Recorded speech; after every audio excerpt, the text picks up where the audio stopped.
অত্যন্ত আনন্দিত আমাকে আজকে যে আশ্বাস দেওয়া হয়েছে আমাদের যে কোনো মানবিক কাজে যদি আমরা তুলে ধরতে চাই আমাদের পাশে রাউজান প্রেস ক্লাব থাকবে। বেওয়ারিশ মানুষদের পাশে দাঁড়িয়ে দৃষ্টান্ত স্থাপন করেছেন মানবিক শওকত। মানুষ মানুষের জন্য বিষয়টির বাস্তব উদাহরণ যেন তিনি।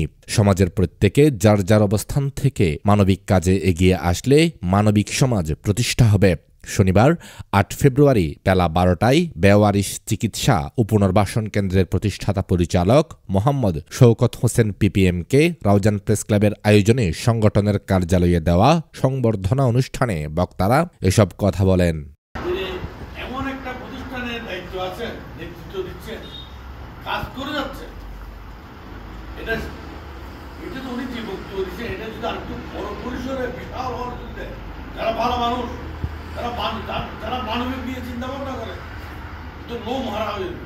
আপনার মাধ্যমে সারা বাংলাদেশে আরও এই ধরনের ব্যবহারিক সহ চিকিৎসা সেবা সহ বিভিন্ন কর্মকাণ্ড ছড়িয়ে পড়ুক। অনুষ্ঠানে প্রধান অতিথি ছিলেন সুলতানপুর ইউনিয়ন পরিষদের সাবেক চেয়ারম্যান মেজবাহ উদ্দিন আকবর চৌধুরী।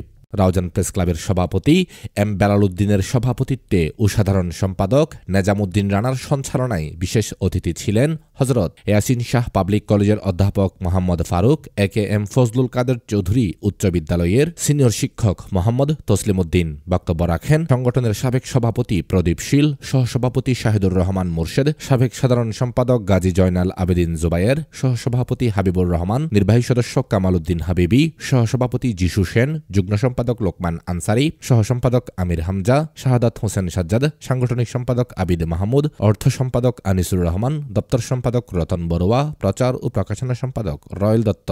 শেষে সংগঠনের পক্ষ থেকে সংবর্ধীয় অতিথিকে সম্মাননা স্মারক তুলে দেন নেতৃবৃন্দ।